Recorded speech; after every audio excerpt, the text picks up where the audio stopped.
Assalamu alaikum wa rahmatullahi wa barakatuh, and welcome to today's live. I'm doing 30 lives in 30 days, and we are on day number 3. How are you all? Who's joining me here today? Let me know in the comments that you're here and where you're from. Welcome, welcome, welcome.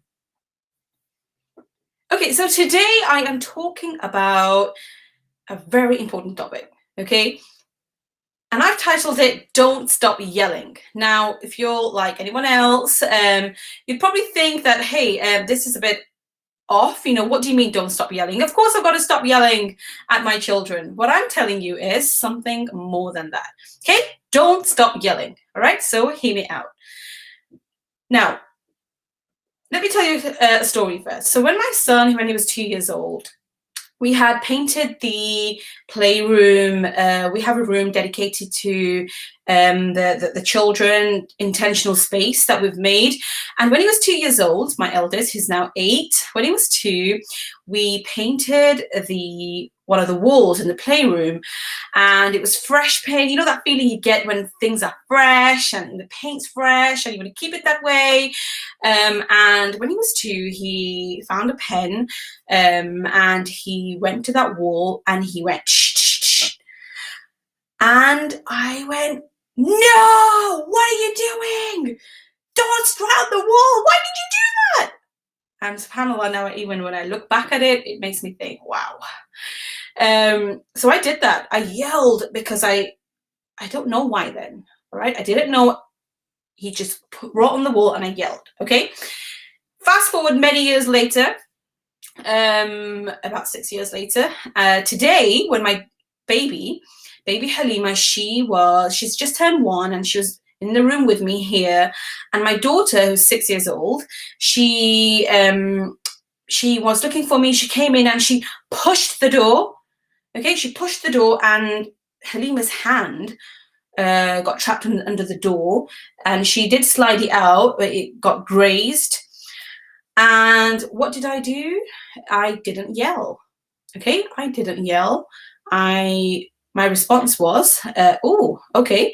And I took Halima's hand and I ran it under the cold water. So here are two completely different stories. Both are ones that when we face in our day-to-day life, we want to yell. Okay, what I wanted to say was, oh my goodness me, why did you put that door open like that? Did you not know she was there? That's what I wanted to say. Okay, but what makes it different from one person who can stop themselves and not yell in that moment to somebody who yells? Okay, and I know if you're watching this, you feel that way as well, that you start the day, you don't want to yell, you don't want to shout at your children, all right? But you always end up shouting, okay? You always end up shouting. Something happens, something triggers you, and you shout, and you're like, immediately after that, a couple of minutes after, maybe 5 minutes after, or even immediately after, you're like, what did I just do? You see them sink in, they start crying, and you're like, what did I do? Why did I even do that? Look, right, I'm not going to shout again. We're going to turn this around. Only about 15-20 minutes later, you're shouting again.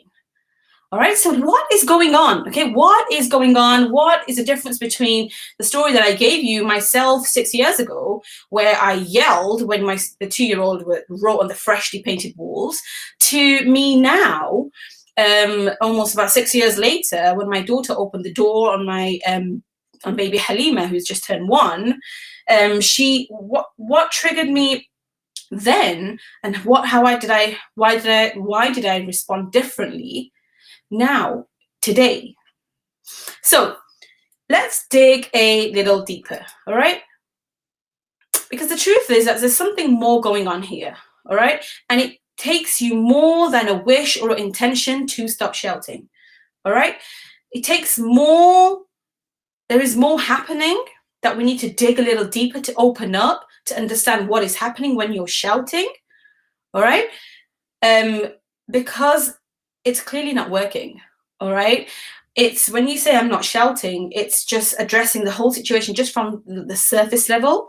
We need to dig deeper to see exactly what's happening and how you can turn it around. because I turned it around, right? And there are moms that I've worked with have turned it around as well. All right. So when you want to raise this little Muslim who is happy, who is confident, who loves Allah subhanahu wa ta'ala, and who loves to learn, is joyous and able to be, and just so in a flow when they're approaching life and they're learning and are really deeply happy. Okay, if you want that, it is absolutely essential that you address this. Okay, you understand what is going on and how you can change it. Okay, because it's true that when we hear about homeschooling, oh, how do I homeschool? What do I do? Often the responses you receive will be limited to the math, the reading and the writing and the phonics, so on and so forth. However, if you want to raise a little Muslim who is deeply connected to Allah subhanahu wa ta'ala, all right, it is absolutely essential that you get clear on how to engage with their heart, all right, how to be kind, how to show up with generosity, all right, because if their heart is blocked out by shame, by this yelling that is happening, because that's what happens. The heart blocks out, they carry this shame, this guilt, this feelings that they gain from this yelling, that on being on the receiving end stays with them. Okay, and then it blocks out the heart and it affects who they can become. All right, so it's absolutely essential if you want to raise a little Muslim who is happy, who loves Allah, who loves to learn and become lifelong learners, then you need to address this, okay? Because this is what it means to homeschool, to raise such little beings, all right? You want to be whole yourself and you want to raise this whole child, not have them reading and writing and doing number work, all right? That comes when somebody feels whole and loves to learn. That will happen itself. All right, and I can show you how, having intentional spaces, how to, what exactly you need to do to make that happen, where it's a self-directed environment where they learn by themselves. But what needs to happen, the work is, the foundational work is you, all right? Understanding you, understanding them, who they are in essence, what their fitrah that Allah subhanahu wa ta'ala has given them. All right, so you delving into this whole situation we have here of shouting and trying to stop it, we're giving it context here. That once you get an understanding of how to do that, it will give you clarity. It will give you the confidence and lay the foundation for your homeschool, okay, for the kind of little Muslim that you want to raise. All right, so this is absolutely essential. Okay, so let's dive in a bit on the examples that I gave. So the first one was about my son when he was 2 years old. He wrote on the freshly painted wall. What happened there? So we had a wall that was freshly painted. We had a 2-year-old. We had a pen. All right, now bear with me as I break this down, okay? We had a pen and I was there. He picked up the pen. He approached the wall and he wrote on it. All right. I saw what he did. I made sense of what he did. And I yelled at him. No, what are you doing? Why are you writing on the wall? Okay, so what I just did now is broke down every single thing in what happened. All right, now let's see the second example. When my 6-year-old pushed the door open and my baby was behind the door, what happened there? The baby was behind the door. Her hand was underneath the gap under the door. My daughter, the 6-year-old, her name is Mariam. She came, she pushed the door. I saw Halima scream. I made sense of that. And I responded, oh, okay, that's interesting. Let's pick, and I picked her up and I rinsed her hand under the water. And that situation didn't resolve in shouting. So now breaking it down this way, there's something that is called and understood as a trigger. All right. What do you think is the trigger in the first situation, the paint? All right. What trigger is there available that you can see in the second situation? All right. Now you're probably thinking, well, what is a trigger? Okay. A trigger is anything that you experience in that moment that it activates, it brings about a feeling from your past. Okay, let me say that again. A trigger is anything you experience in that moment that it activates, brings about a feeling from their past. So when my son, when he was 2 years old, Yahya, when he wrote on the wall, it triggered something from the past from me where I must have been in a situation where I did something and I was yelled at and understood that we don't write on walls, and if we do, it's a bad thing. And my immediate reaction was to yell to get that across because it triggered a feeling in me. Okay, the feeling that I felt, the shame that I felt when somebody must have yelled at me in that time. All right. So every situation that you're facing as well has a trigger. Okay, from what is happening in that moment, from when your child splashes the milk everywhere or throws the food, calls you stupid, kicks you, pushes you. All right, and it's triggering you. All right, and it's initiating an experience from your past. Okay, and it's interesting. All right, it's really interesting. So every time you're yelling, then it's because it's a memory that is being pulled from your past and it's making you agitated and you want to yell to deal with that feeling. All right. So when you want to stop shouting, then, okay, it's not going to work. You're not going to stop until you've opened up these wounds. All right. These feelings that you're carrying from the past and start resolving them. Okay, now let me give you an example of another trigger from someone else that I was working with, what happened there.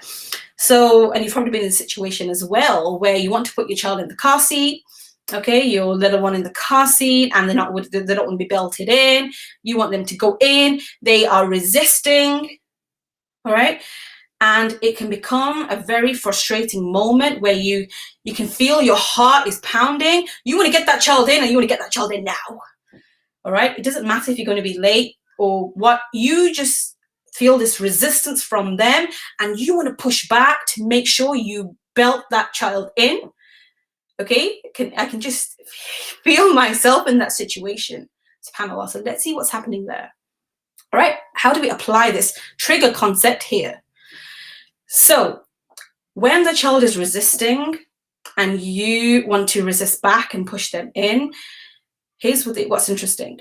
Somewhere inside, you have this memory of what it felt like when you wanted one thing and your feelings were pushed back and you felt hurt in that moment. That trauma that you're still carrying is being triggered in this moment of you wanting to get your child in the car seat and they are resisting you. That's a reason why you're shouting. All right. And there's no trigger when they want to put their shoe on and they can't manage it. Or there's no trigger when they're trying to reach something and you're there and trying to help them. Because these situations are not bringing any negative, any wounds from the past. All right. So that's what what I want you to be aware of. Okay, when you're in this situation, what is your trigger? Okay, what exactly was that really set you off? All right, and this work of opening up your wounds is very intentional work that you need support on. Okay, and this is what I want you to take from this whole thing. All right, when we want to homeschool our little Muslims, our little children, to raise them so they are happy. All right, so they love to learn, they love Allah, resolving your wounds, okay, diving deep into your wounds, your trauma is essential. All right, it's not just about how do I teach math and English by phonics, number work. all right? And what curriculum to teach even Islam with. No, because Islam doesn't look like that for young children. The Arabic, the du'as, that's just all information. Islam starts with the heart, okay? And connecting to the heart of your child. You need to know how to do that, right? And how to do that, how to understand them, and also how to deal with your wounds so you can show up the way you want to show up, okay? And it's okay if you don't know that right now. Just you being here and you watching this means that you want to know, all right? And yes, you have the opportunity to do the work you need to do to heal yourself, all right? And raise the little Muslims that you want to raise, all right?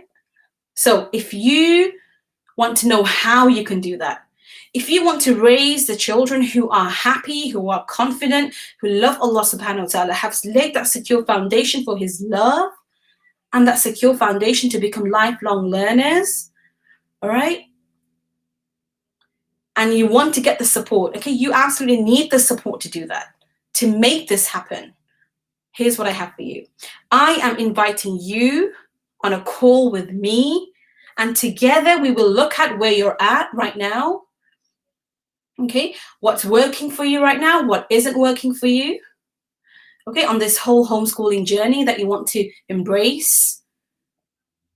We'll look at what is working for you, what isn't working for you, and if I can help you bridge that gap and get you where you want to be, I would absolutely tell you and show you what that looks like, okay? And if I can't help you myself, I will steer you to someone else who can get you the help you need, all right? So here's how you book your call, all right? So if you're committed to finding this way right now and want to homeschool your child under 7, okay, here's what you need to do.